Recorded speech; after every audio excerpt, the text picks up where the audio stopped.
উনি যখন আসল নামাজ সেজদায় পড়ে যান, ওই বিশিষ্ট দেহেরও ওনাকে দুপন্ন করে থাকে। ওনার দুইটা মাজার আছে, একটা হলো শাহজাদপুর দরগাপাড়া মুগদুম শাহদুল্লাহ নামশারি শাহজাদপুর, আর একটা দরবার আছে ওনার কুচবিহার ভারতের মধ্যে। ওখানে ওনার মাথা মোবারক, এখানে ওনার দেহ মোবারক। অনেকেই বলে যে আপনার হচ্ছে গায়েবী। না, গায়েবী না, এটা ওনার হাতের তৈরি করছে। গায়েবী তো কোথাও নাই। আল্লাহ পাকের আল্লাহ যে খানায় কাবা তৈরি করতেন সেটাও তো একজন তৈরি করতেন। মকদুম শাহদুল্লাহ আসার পরে এই মসজিদটা নির্মাণ করেন, ওনার হাতের গড়া মসজিদ। অনেকে বলে গায়েবী, আসলে গায়েবী না। আসসালামু আলাইকুম। দেশ বিদেশে যারা এই ইউটিউব দেখতেছেন, লাইভে আসছেন, আজকে উনি আসছেন শাহজাদপুর, ঐতিহ্যবাহী শাহজাদপুর, যার নাম অনুসারে শাহজাদপুর। যিনি শাহজাদপুরে না আসলে শাহজাদপুরবাসী তন্ন হতো না, যার নামের কারণে শাহজাদপুর। তিনি হচ্ছেন হযরত মকদুম শাহদুল্লাহ শহীদ ইয়ামিনী রহমতুল্লাহ আলাহ।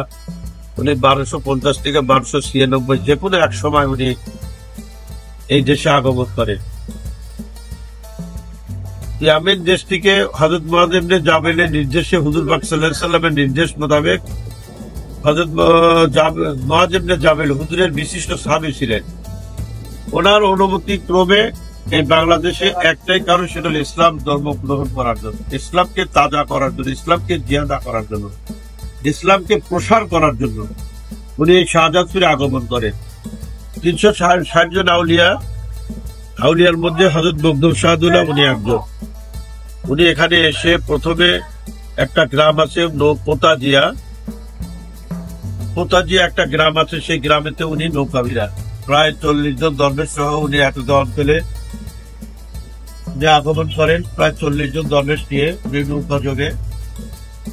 ওখানে উনি আসার পরে হযরত শাহজালাল রহমতুল্লাহ আলাইহি উনি দুটি কবুতর দেন ওনাকে। সেই কবুতর দুটি উনি নিয়ে আসেন। নিয়ে আসার পর কবুতর এখানে চলন বিল, কোথাও জাগনা ছিল না, শুধু পানি আর পানি, যার কারণে উনি খুব বিষণ্ণতা হয়ে গেছিলেন। হওয়ার পরে মকদুম শাহদুল্লাহ কবুতর ছেড়ে দেন। কবুতর ছেড়ে দেওয়ার পরে সেই কবুতরটা ঠিক সেই মসজিদটা নির্মাণ করতেন, যেখানে ঠিক এইখানে এসে উনি কবুতরটা বসেন। একটু জাগনা ছিল, তখন কবুতরটা বসার পরে কবুতর পায়ে কাদা লাগে, ওই কাদাটা নিয়ে উনি চলে যান মকদুম শাহদুল্লাহর কাছে।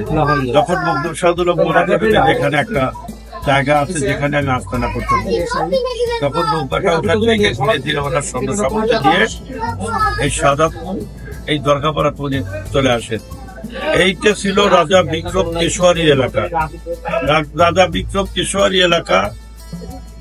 তখন রাজা বিক্রম কেশওয়ারি খুব অধিপত্য ছিল, বাংলা এবং বিহার ওনার অধিপত্য ছিল। মকদুম শাহদুল্লাহ ইয়ামিনী রহমতুল্লাহ আলাহ উনি যখন এই শাহজাদপুরে আসেন, আসার পরে ইসলামের অনুরাগীদেরকে অনুসরণে নিয়ে আসেন। ধীরে ধীরে ওনার দিকে অগ্রসর হয়ে যায়, মুসলমানরা ওনার দিকে অগ্রসর হয়ে যায়। তখন রাজা বিক্রম কেশওয়ারি চিন্তা করে, এইরকম মানুষ যদি পর্যায়ক্রমে যদি আমার এলাকায় এসে যদি থাকে, তাহলে আমার তো অবস্থা ভয়ানক। আমার আস্তে আস্তে আমার মানুষগুলি তার পক্ষে হয়ে যাবে, মুসলমান হয়ে যাবে। তখন রাজা চিন্তা করেন যেটা কি করা যায়। তখন মন্ত্রী সেনাপতি সবাইকে নিয়ে বসে একটা সিদ্ধান্ত নেয় যে এই ব্যক্তিকে জীবিত অথবা মৃত্যুতে। তো উনি আসার পরে মকদুম শাহদুল্লাহ আসার পরে এই মসজিদটা নির্মাণ করেন, ওনার হাতের গড়া মসজিদ। অনেকে বলে গায়েবী, আসলে গায়েবী না, এটা হচ্ছে ওনার নিজের হাতের গড়া মসজিদ। 24টা খাম্বা কালো পাথরের, পাট্টা লাগানো আছে, 15টা গম্বুজ, 5টা দরজা। ঠিক যেভাবে দেখতেছেন এই যুগেরই এইভাবে তৈরি, শুধু এই যুগের প্লাস্টারটা এখন মোটিফাই করছে কিছুদিন আগে, ওরা একটু সৌন্দর্য বাড়াচ্ছে। আগে ছিল ইটের গাঁথনি, একটার উপরই লাগানো ছিল। অনেকেই বলে যে আপনার হচ্ছে গায়েবী। না, গায়েবী না, এটা ওনার হাতের তৈরি করছে। গায়েবী তো কোথাও নাই। আল্লাহ পাকের আল্লাহ যে খানায় কাবা তৈরি করতেন সেটাও তো একজন তৈরি করতেন। মকদুম শাহদুল্লাহ উনি ইসলামের অনুরাগীদেরকে মসজিদের মধ্যেই নিয়ে আসেন। যখন ধীরে ধীরে ওনার প্রসার হয়ে যায়, ইসলামের দিকে প্রসার হয়ে যায়, তখন রাজা বিক্রম কেশওয়ারি বলে মৃত অথবা জীবিত চায়। তখন ওনার একজন কাছে এসে ধর্ম প্রচারের উদ্দেশ্যে ধর্ম প্রচার করেন। ওনার সাথে অনেকদিন করতে করতে রাজা যখন কোনো প্রকারেই পারেন না, তখন গুপ্তচর হিসেবে উনি ইসলাম ধর্ম গ্রহণ করেন। ইসলাম ধর্ম গ্রহণ করেন, করার পরে উনি যখন আসল নামার সেজদায় পড়ে যান, ওই বিশিষ্ট দেহেরও কি ওনাকে দুঃখণ্ড করে ফেলে। রক্তমাখা শরীরে মসজিদের মধ্যে পড়ে থাকেন। ওনার এখানে 3টা গ্রাম আছে, দরগাপাড়া নাম, যেখানে দরগা আছে সেখানে দরগাপাড়া, চুনিয়াখলিপাড়া যেখানে চুনসুকি রাখতেন এই মসজিদে, সেই গ্রামের নামটা চুনিয়াখলিপাড়া। আন্দারকোটা পাড়া যেখানে অন্তকুঠি মানে বিচার কার্য করতেন এবং ওইখানে রেখে দিতেন, সেটা হলো আন্দারকোটা পাড়া। এখানে মানুষ তারপরে হুজুরের দেহ মোবারকটা মসজিদে 10 রশি দূরে নির্দিষ্ট জায়গায় সমাধি করা হয় এবং ওনার মাথা মোবারকটা এখান থেকে নিয়ে যেতে 10 দিন সময় লাগে কুচবিহারের রাজ্যে নৌকা যোগে। তখন তার কিছু ছিল না, নৌকা যোগে নিয়ে যায়।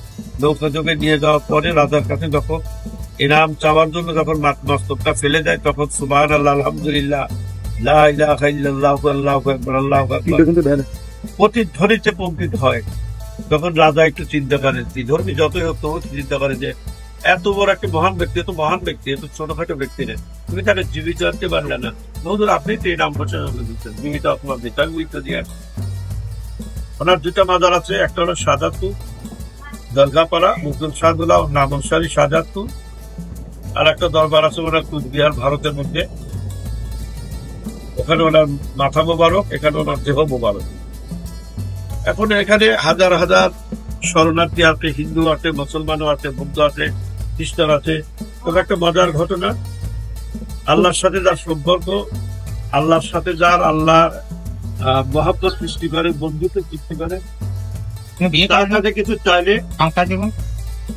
তারপরে আল্লাহর কাছে যদি কিছু চায় সেটা আল্লাহ কিছু করে না। যার কারণে এখানে সর্বস্তরের মানুষ সর্বস্তরের মানুষ এখানে চলে আসে।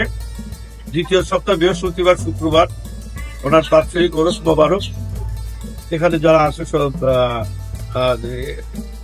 আমাদের শাহজাদপুরবাসীর গর্ব যেখানে উনি আসেন, এটা আমাদের গর্ব। তথা যারা এখানে আসার পরে ওনার সংস্পর্শ যখন হয়ে যায়, তখন অনেকটা মন্তব্য তাদের মধ্যে চলে আসে যে এত বড় একটা সুন্দর জায়গা, যেখানে একজন আল্লাহর ওলি আবেগ, আল্লাহ একজন সিদ্দিকীর, আল্লাহ একজন সলিন শুয়ে আছে। দাবি যারা এইটাই ভিডিওটাকে দেখছেন তাদের কাছে আমার একটাই অনুরোধ, সেটা হলো যে ওলি আল্লাহকে প্রসাদ করলে নিজের প্রসাদ হয়, ওলি আল্লাহকে ভালোবাসলে নিজের ভালোবাসা হয়ে যায়। তাই সবাই যারা এই কাজগুলি করতেছেন, সবাই একটা করে লাইক দিবেন, শেয়ার দিবেন, যাতে এটা প্রসার হয়, সুন্দর হয়, ভালো হয়। এই প্রত্যাশা নিয়ে আমি সৈয়দ হাফিজউদ্দিন, আমি এই দরবারের প্রধান খাদেম। আমি অনেক বছর, আমার বাপ ছিলেন, দাদা ছিলেন, এখন আমি আছি। এখন আল্লাহ পাকের দয়া, যতদিন আল্লাহ পাক রাখছে ততদিন থাকবো। আমি তাই সবাই এই বাজারটাকে চেনেন, জানেন, ভালোবাসেন এবং দূর দূরান্তে যারা দেখতেছেন তারা সবাই যেন এই বাজারটাকে দেখে, বাজারটাকে দেখার জন্য এইখানে এসে যে উপভোগ করতে পারেন, সেজন্য আপনাদের কাছে অনুরোধ জ্ঞাপন করছি। ধন্যবাদ।